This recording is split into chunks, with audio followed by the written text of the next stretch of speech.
మహాశివరాత్రి కోసం గుండాల కోనకు వెళుతోన్న భక్తులను ఏనుగులు తొక్కి చంపే ఘటనలో అన్నమయ్య జిల్లా కలకలం రేపుతోంది. ముగ్గురు చనిపోగా 2 గాయపడ్డారు. అడవిలో చిక్కుకుపోయిన మరో 30 మందిని పోలీసులు, అటవీ సిబ్బంది క్షేమంగా తీసుకొచ్చారు. అయితే స్మగ్లర్ గంగిరెడ్డి అనుచరుడు చెంగల్ రాయుడు కూడా ఈ ఘటనలో ప్రాణాలు కోల్పోవడంతో కొత్త అనుమానాలు తెరపైకి వస్తూ ఉన్నాయి. పూర్తి సమాచారాన్ని మా ప్రతినిధి దామోదర్ అందిస్తారు.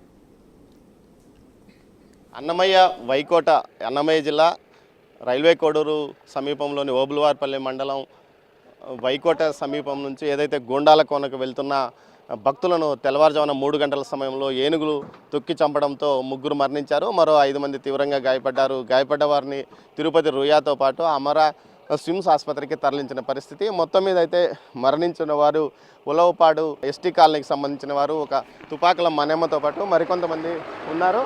కొంతమంది భక్తులు ఏదైతే నడకదారి గుండా వెళ్ళడానికి వెళ్ళి దారి తప్పి తిరిగి వెనక్కి వస్తున్న వారిని వీరు గుర్తించవచ్చు. అయితే వీరికి నిన్న జరిగిన ఘటనకు సంబంధం లేదని అక్కడ వారు చెప్తున్న పరిస్థితి. మొత్తం మీద అయితే ప్రస్తుతం అటవీలోకి ఎవరిని అనుమతించకుండా పోలీసులు బందోబస్తు ఉన్న పరిస్థితి. ముఖ్యంగా ఏదైతే ఇందుకు సంబంధించి పూర్తిగా ఘటన గురించి తెలుసుకుంటే పూర్తి స్థాయిలో 30 మంది భక్తులు ఏదైతే రైల్వే కోడూరు మండలానికి సంబంధించిన వారు వెళ్తుండగా తెల్లవారుజామున 3 గంటల సమయంలో ఏదైతే గుండాల కోనకు సమీపంలో ఈ ఘటన చోటు చేసుకుంది. ఈ ఘటనలో ఒక్కసారిగా వీరు నడిచి వెళ్తున్న సమయంలో ఏనుగుల గుంపు అటువైపుగా 30 ఏనుగుల గుంపు అటువైపుగా వస్తున్న సమయంలో ఏదైతే వీరు ఏనుగుల గుంపు చూసి వీరు నిశ్శబ్దంగా వెళ్ళి ఉంటే ప్రమాదంతో తప్పేది. అయితే ఒక్కసారిగా వీరు అక్కడున్న ఏనుగులకు శబ్దాలు చేస్తే వెళ్ళిపోతాయని భావించి తమ దగ్గరున్న స్టీల్ క్యారియర్ మీద శబ్దాలు చేయడంతో అటు వెళ్ళిపోయినట్టు తెలుస్తుంది.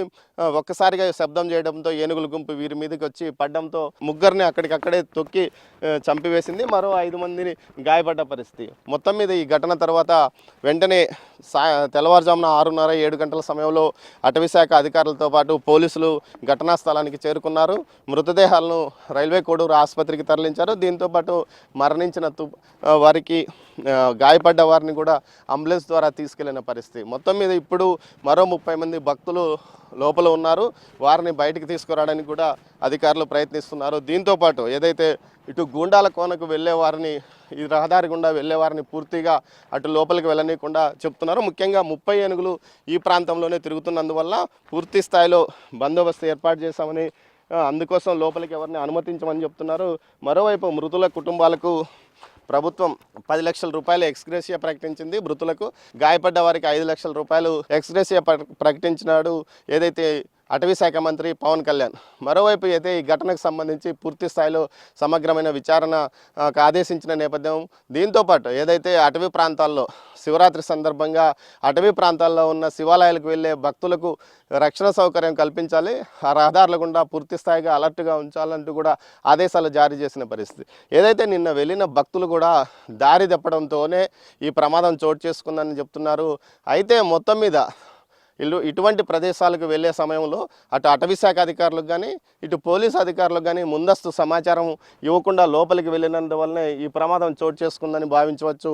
మొత్తం మీద తెల్లవారుజామున వెళ్తున్న ఈ 30 మంది భక్తులు అంటే పగటిపూట కాకుండా రాత్రి అంతా ప్రయాణం చేసి ఇటు గుండాల కోనకు చేరుకొని అక్కడ స్వామివారిని దర్శించుకున్న తర్వాత నేరుగా అక్కడ తలకోనలో ఉన్న శివాలయం వద్ద మహాశివరాత్రి జాగరణ చేయాలని వీళ్ళు ప్లాన్ చేసుకున్న నేపథ్యము. అయితే ఏదైతే చాలామంది భక్తులు ఇటు రైల్వే కోడూరు, రాజంపేట ఈ ప్రాంతాలకు సంబంధించిన భక్తులంతా ఇటు వెళ్తున్న పరిస్థితి. మొత్తం మీద అయితే చెప్పండి, మిమ్మల్ని ఎందుకు ఇక్కడ ఆపమని బందోబస్తు పెట్టారు? సార్, మా సిఐ గారి ఉత్తర్వు మేరకు మేము ఇక్కడ ఈ పోలీసు చెరువు కట్ట దగ్గర, వైకోట చెరువు కట్ట దగ్గర పెట్టడం జరిగింది. తర్వాత ఫారెస్ట్ డిపార్ట్మెంట్ వాళ్ళు ఇందాక వచ్చి ఎవరిని అలో చేయొద్దండి, ఎవరిని అలో చేయమండి, ఇక్కడ ప్రాణాపాయం కష్టంగా ఉందని చెప్పారండి. అందుకోసమే ఇక్కడ వెహికల్స్ని కూడా లోపల పంపకుండా మేము ఇక్కడ ఆపేస్తున్నామండి. ఏం చెప్తున్నారు? లోపల ఇంకా ఏనుగులు తిరుగుతున్నాయి, సంచారం ఉందని ఫారెస్ట్ డిపార్ట్మెంట్ వాళ్ళు మాకు చెప్పడంతో మేము చెప్పగలుగుతున్నామండి. ఎన్ని ఏనుగులు ఉన్నాయి సార్? అది వాళ్ళ చెప్పడంలో 10-15 అట్లా ఉండొచ్చు అని అంటున్నారండి. ఎంతమంది భక్తులు ఇట్లా మామూలుగా శివరాత్రి వస్తే వెళ్తుంటారు సార్? లాస్ట్ ఇయర్ దాదాపు వెళ్ళారు సార్, 4,000 to 5,000 మెంబర్స్ దాకా వెళ్ళారు సార్. మళ్ళీ వచ్చారు, క్షేమంగా పోయి క్షేమంగా అంటే వచ్చారు. మీకేమన్నా ముందే సమాచారం ఇస్తారు? సార్ మాకేం లేదు సార్, మేము పికెట్లో ఉంటాం. బస్సులు అక్కడ వైకోట బస్ స్టాప్ నుండి లోడ్ అవుతానే మేము ఫారెస్ట్లోకి వాళ్ళు అనుమతిస్తేనే, ఫారెస్ట్ డిపార్ట్మెంట్ అనుమతిస్తే లోపల పంపిస్తాం సార్. ఈ బస్సులో వెళ్తే ప్రమాదం లేదు, ఇటు నడిచి వెళ్తేనే ఇలాంటి. అంటే వాళ్ళు ముక్కుబడి ఉంటుంది సార్, కొన్ని మాకు చెప్పకుండా, ఫారెస్ట్ వాళ్ళు చెప్పకుండా వాళ్ళు లోపల లోపల వాళ్ళ విలేజ్ నుండి కనెక్టింగ్ ఏరియాలో లోపల అడవిలో వెళ్తారు సార్, అది మనకు తెలియదు సార్. అన్న మీరు ఎక్కడ వెళ్తున్నారు లోపలికి? మేము catering service sir, Shivavaishnava catering service అని కడప కాజీపేట. కానీ మేము దాదాపు 10 years నుంచి ఇక్కడ వైశ్యస్ వాళ్ళకు భోజనం చేస్తాము గుండాలకొండలో, ప్రతి సంవత్సరం చేస్తాము. ఈసారి కూడా అలాగే వచ్చాము మెటీరియల్ తీసుకొని. కానీ ఇక్కడికి వచ్చిన తర్వాత మాకు విషయం తెలిసింది, ఏది ఇట్లా రాత్రి తలకొనికి వెళ్తూ దారి తప్పిపోయి ఏనుగులు దాడి చేసి దాంట్లో 3 చనిపోయి, 3కి దెబ్బలు తగిలి ఇట్లా జరిగింది. అందుకని ఎవరిని నాట్ అలౌడ్ లోపలికి పంపమని చెప్పేసి బందోబస్తు చేసి ఇక్కడ బంద్ చేశారు. రిటర్న్ వెళ్ళాలని కంప్లైంట్ చేసినారు, అదే రిటర్న్ వెళ్ళాలని పంపిస్తున్నారు. కానీ లోపల పంపించే ప్రసక్తి అయితే లేదు. ఈరోజు రేపు 2 రోజులు బంద్, తర్వాత అక్కడ విచారణ చూసుకొని తర్వాత ఏమైనా ఉంటే క్లియర్. ఏదైతే మొత్తం మీద లోపలికి వెళ్ళిన భక్తులను కూడా వెనక్కి తీసుకొస్తున్న పరిస్థితి. దీంతో పాటు ఏదైతే గుండాలకోన శివాలయానికి ప్రతి ఏడాది 4 నుంచి 5 వేల మంది భక్తులు ఇటు నడకదారి గుండా ఈ ప్రాంతాన్ని వెళ్తున్న పరిస్థితి. అయితే మొత్తం మీద శేషాచలం అటవీ ప్రాంతంలో ఏనుగులు సంతతి విపరీతంగా పెరగడం, అది ఏదైతే లోతట్టు ప్రాంతాల నుంచి బయట ప్రాంతాలకు రావడం, ముఖ్యంగా లోతట్టు ప్రాంతాల్లో ఆహారం కొరత కానీ నీటి కొరత కానీ ఏర్పడడం లేకుండా ఇతర కారణాలు, ఏదైతే పూర్తిగా అడవుల్లోని ఆహారం కంటే బయట ఉన్న అరటి, మామిడి, ఈ చెరుకు ఇలాంటి తోటల్లో వీటికి అలవాటు పడిన ఏనుగులు ఈ విధంగా రావడం, మొత్తం మీద ఈ ఏనుగులకు సంబంధించి అవి తమ దారిలో వెళ్తున్న ఏనుగులను వీరు శబ్దం చేస్తూ డిస్టర్బ్ చేయడం వల్ల అవి వచ్చి మీద పడాయని ఏదైతే కొంతమంది సాక్షులు చెప్తున్న పరిస్థితి. అయితే మొత్తం మీద ఈ ఘటనకు సంబంధించి పూర్తిగా సమగ్ర దర్యాప్తుకు ఇటు అటవీ శాఖ ఆదేశించిన పరిస్థితి. అయితే ఏదైతే శేషాచలం అటవీ ప్రాంతంలోకి పెద్ద సంఖ్యలో ఏనుగులు సంతతి పెరగడం వల్ల ఈ ప్రమాదం తలెత్తిందని చెప్పవచ్చు. ముఖ్యంగా ఈ మధ్య కాలంలో ఏదైతే ఇటు అన్నమయ్య జిల్లాలోని పీలేరులోనే ఒక రైతును ఏనుగు తొక్కి చంపిన పరిస్థితి, ఒంటరి ఏనుగు. ఆ తర్వాత గుంపు ఏనుగులు ఒక్కోటి 11, 20, 30 ఏనుగులు గుంపుగా దొరుకుతున్నాయి పరిస్థితి. ఈరోజు తెల్లవారుజామున 3 గంటలకు జరిగిన ఏదైతే ఈ ఘటనలో కూడా 30 ఏనుగులు పైగా ఉన్నాయని కూడా చెప్తున్న పరిస్థితి. మొత్తం మీద ఈ ఘటనకు సంబంధించి ఇలాంటి ఘటనలు దురదృష్టకరం.